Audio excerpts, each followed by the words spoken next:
नमस्कार दोस्तों, मैं राहुल आप सभी का टुडे जीके मंडी पर स्वागत करता हूं। दोस्तों, आज के इस क्लास में हम करेंगे भारत का इतिहास। दोस्तों, आज से हम 1500 क्वेश्चन की एक सीरीज स्टार्ट कर रहे हैं, जिसमें सीरीज के सभी क्वेश्चन एग्जाम में प्रीवियस ईयर में पूछे गए हैं। अगर दोस्तों आप किसी भी एग्जाम की तैयारी कर रहे हैं तो यह वीडियो आपके लिए काफ़ी महत्वपूर्ण रहने वाला है, क्योंकि दोस्तों इस सीरीज के सभी क्वेश्चन एग्जाम में प्रीवियस ईयर में बार बार पूछे गए हैं। तो दोस्तों वीडियो को पूरा देखना, और वीडियो पसंद आए तो वीडियो को एक लाइक जरूर कर देना और चैनल को भी सब्सक्राइब कर लेना, जिससे कि दोस्तों आपको आने वाली वीडियो का नोटिफिकेशन मिलता रहे। तो चलिए दोस्तों शुरू करते हैं।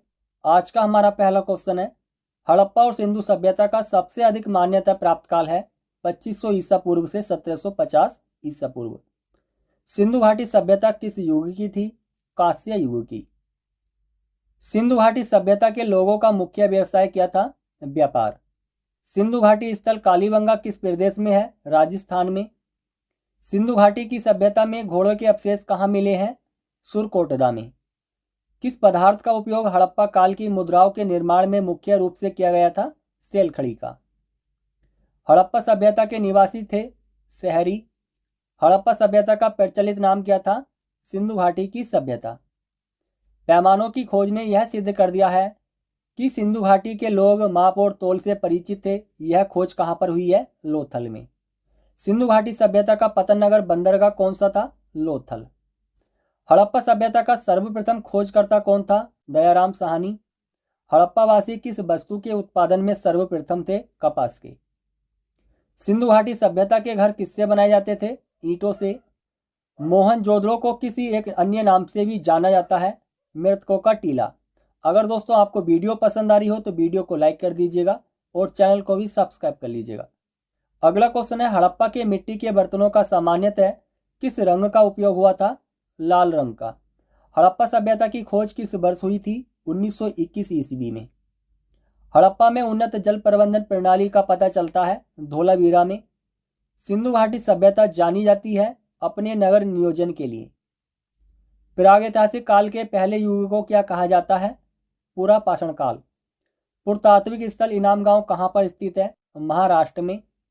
रंगपुर जहां हड़प्पा की समकालीन सभ्यता थी वह कहाँ है? सौराष्ट्र में। सिंधु घाटी सभ्यता की विकसित अवस्था में किस स्थल से घरों में कुएं के अवशेष मिले हैं? मोहनजोदड़ो में।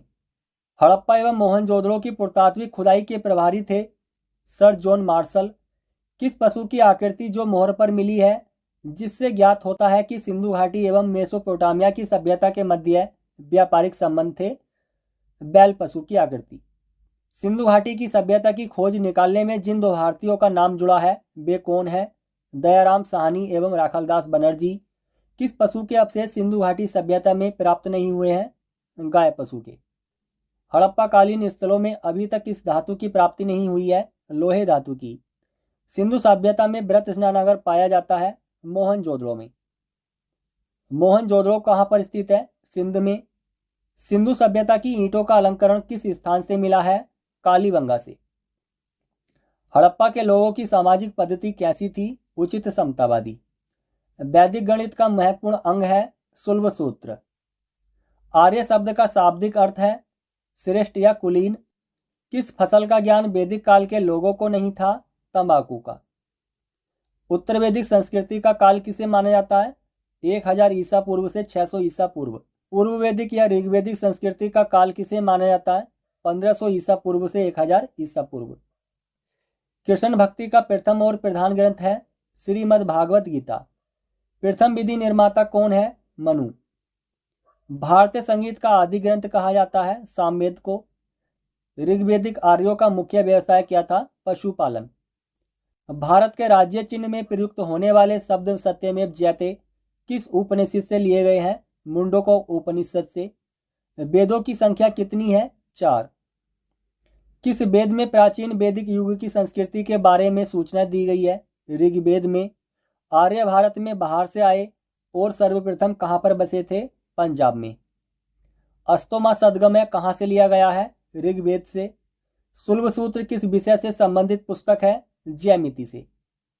किस देवता के लिए ऋग्वेद में पुरंदर शब्द का प्रयोग हुआ है? इंद्र का। वैदिक धर्म का मुख्य लक्षण किसकी उपासना से था? प्रकृति की। पुराणों की संख्या कितनी है? 18। ऋग्वेद के किस मंडल में शूद्र का उल्लेख पहली बार मिलता है? ऋग्वेद के 10वें मंडल में। ऋग्वेद में संपत्ति का प्रमुख रूप क्या है? गोधन। उपनिषद काल के राजा अश्वपति कहाँ के शासक थे? केकई के। आरंभिक वैदिक साहित्य में सर्वाधिक वर्णित नदी है सिंधु नदी। धर्मशास्त्र में भू राजस्व की दर क्या है? 1/6। प्रसिद्ध 10 राजाओं का युद्ध दशराज युद्ध किस नदी के तट पर लड़ा गया है? पारुषणी नदी पर। ऋग्वेद का कौन सा मंडल पूर्णतः सोम को समर्पित है? ऋग्वेद का 9वां मंडल। न्याय दर्शन को प्रचारित किया था गौतम ने। प्राचीन भारत में निष्क से जाने जाते थे स्वर्ण आभूषण। गायत्री मंत्र किस पुस्तक में मिलता है? ऋग्वेद में। किस काल में अछूत की अवधारणा स्पष्ट रूप से उदित हुई है? धर्मशास्त्र के काल में। भारत के किस स्थल की खुदाई से लोहे की धातु के प्रचलन के प्राचीनतम प्रमाण मिले हैं? अंतरजी खेड़ा स्थल की खुदाई से। कपिल मुनि द्वारा प्रतिपादित दार्शनिक प्रणाली है सांख्य दर्शन। वैदिक नदी कुंभा काबुल का स्थान कहाँ निर्धारित होना चाहिए? अफगानिस्तान में। सबसे प्राचीन वेद कौन सा है? ऋग्वेद।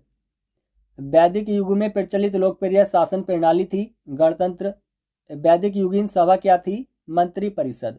यज्ञ संबंधी विधि विधानों का पता चलता है आयुर्वेद से। चरक संहिता नामक पुस्तक किस विषय से संबंधित है? चिकित्सा से। पूर्व वैदिक आर्यों का धर्म प्रमुखतः क्या था? प्रकृति पूजा और यज्ञ। उपनिषद पुस्तकें हैं दर्शन पर। योग दर्शन के प्रतिपादक कौन है? पतंजलि। ऋग्वैदिक युग की प्राचीनतम संस्था कौन सी थी? विदत।